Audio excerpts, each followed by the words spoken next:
이번 주 비트코인 시장. 정말 좀 알쏭달쏭한 퍼즐 같아요. 그쵸? 가격은 분명히 반등했는데 이상하게 투자자들 마음은 여전히 불안하거든요. 오늘 이 미스터리, 저랑 같이 조각을 하나씩 한번 맞춰보시죠. 시장의 진짜 속내가 뭔지, 또 우리가 뭘 주목해야 할지 한번 파헤쳐 보겠습니다. 보리는 가격은 올랐는데 왜 시장의 자신감은 회복되지 않았을까? 자, 이게 오늘 이야기의 핵심 질문입니다. 표면적으로는 4% 넘게 반등해서 이제 한숨 돌리나 할 수도 있는데 그 속을 들여다보면요. 이야기가 완전히 달라집니다. 시장의 진짜 체감 온도는 과연 몇 도일까요? 자, 바로 이 차트. 이게 그 미스터리를 푸는 첫 번째 단서입니다. 이게 뭐냐면 온체인 데이터. 그러니까 블록체인 위에서 실제 얼마나 활발하게 움직였나 이걸 보여주는 건데요. 한번 보세요. 3월 말에는 하루 거래가 거의 70만 건이었는데 최근에는 50만 건으로 뚝 떨어졌습니다. 확 줄었죠? 가격이라는 겉모습은 화려해졌는데 실제 그 속에서 이루어지는 활동, 다시 말해 수요는 확 식어버렸다는 뜻입니다. 결국 지금 시장은 딱 이런 상태인 거죠. 겉으로는 괜찮아 보이는데 새로 들어오는 돈도 없고 다들 서로 눈치만 보고 있는 거예요. 그래서 다른 자산 시장은 막 회복하면서 움직이는데 암호화폐 시장만 제자리 걸음하는 이른바 조심스러운 관망세에 딱 들어서 있는 겁니다. 그럼 이 팽팽한 균형을 무너뜨릴 수 있는 게임 체인저는 과연 뭘까요? 지금 시장에 숨을 먹게 하는 두 개의 아주 거대한 변수가 있거든요. 그 첫 번째 열쇠, 바로 지정학적 리스크의 문을 한번 열어보겠습니다. 지금 시장의 모든 신경은 딱 한 곳으로 쏠려 있습니다. 바로 중동의 지정학적 긴장이죠. 특히 이란을 향해서 트럼프 전 대통령이 48시간 경고를 날렸잖아요. 이게 카운트다운에 들어가면서 혹시 작은 불씨 하나가 걷잡을 수 없는 큰 불길로 번지는 거 아니냐, 이런 불안감이 시장을 싹 감싸고 있습니다.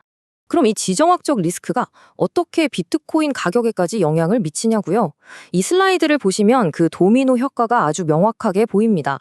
자, 중동 갈등이 심해지면 첫 번째 도미노, 국제 유가가 쓰러지겠죠?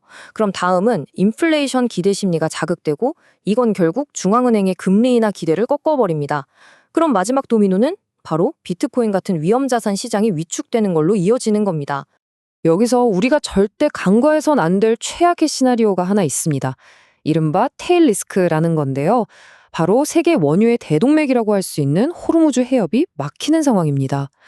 일어날 확률이야 낮겠지만 만약 이게 현실이 된다? 이건 단순히 유가 문제가 아니라 전 세계 경제 혈관을 막아버리는 거나 마찬가지예요. 그렇게 되면 연준의 금리 인하는 그야말로 꿈 같은 이야기가 될 수도 있습니다. 자, 지금까지 지정학이라는 외부 변수를 살펴봤다면 이제 시장의 내부 동력을 결정할 두 번째 변수를 들여다볼 차례입니다. 저 멀리 중동의 포석만큼이나 시장이 귀를 쫑긋 세우고 있는 게 있는데요. 바로 미국에서 들려올 경제 데이터 소식입니다. 그 데이터의 핵심은 단연 코 CPI, 바로 소비자 물가지수입니다. 용어가 좀 복잡하게 들릴 수 있는데 사실 아주 간단해요. 우리가 마트 가서 장 보고 주유소에서 기름 넣을 때 내는 돈 있잖아요. 바로 그 가격들, 우리 지갑 사정과 직결된 물가의 성적표다, 이렇게 생각하시면 됩니다. 그리고 운명의 날이 다가옵니다. 바로 4월 10일, 3월의 물가 성적표가 공개되는 날이죠. 이 숫자 하나에 시장의 단기적인 운명이 걸려있다고 해도 과언이 아니거든요. 전 세계 투자자들이 말 그대로 숨을 참고 카운트다운을 하고 있는 바로 그 이유입니다. 자, 그럼 그 성적표가 발표되고 나면 시장 앞에는 어떤 길이 펼쳐질까요? 이제 시장은 두 개의 문이 놓인 갈림길에 딱 서 있습니다. 왼쪽 문을 열 것이냐, 아니면 오른쪽 문을 열 것이냐. 이 슬라이드에 그 두 개의 문 뒤에 뭐가 있는지 나와 있습니다. 자, 왼쪽 문, 즉 CPI가 예상보다 낮게 나오는 서프라이즈가 펼쳐진다면 시장은 환호하면서 단기 랠리를 시작할 수 있어요. 하지만 오른쪽 문, 즉 물가가 여전히 뜨겁다는 핫 프린트가 확인된다면 시장은 지금의 이 답답한 흐름을 이어가거나 어쩌면 더 깊은 조정을 겪을 수도 있습니다. 결론적으로 지금 시장은 마치 양쪽에서 팽팽하게 당기는 줄다리기 같아요. 한쪽에는 지정학적 리스크가, 다른 한쪽에는 인플레이션 데이터가 버티고 있죠. 이 두 힘 중에 어느 하나가 압도적인 힘으로 줄을 확 끌어당기지 않는 한 비트코인은 당분간 지금 이 자리에서 한 발짝도 크게 벗어나지 못하는 좀 지루한 횡보를 계속할 가능성이 높습니다. 자, 그럼 이 복잡한 퍼즐과 팽팽한 줄다리기 속에서 우리는 도대체 어떤 전략을 취해야 할까요? 모든 분석을 관통하는 핵심 키워드는 의외로 아주 간단한 한 단어입니다. 그 한 단어는 바로 인내입니다. 이게 오늘 분석의 가장 중요한 메시지예요. 우리가 아까 맨 처음 봤던 그 온체인 데이터 있죠?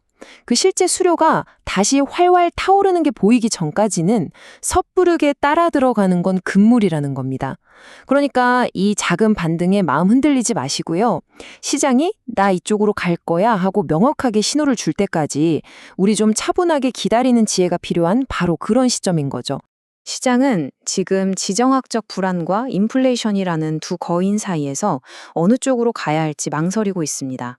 이 거인들의 싸움이 끝나고 안개가 걷혔을 때 여러분은 어떤 기준으로 다음 걸음을 내디딜 준비를 하고 계신가요? 방향이 정해지기 전에 나만의 원칙을 세워보는 것, 지금이야말로 가장 중요한 일이 아닐까 싶습니다.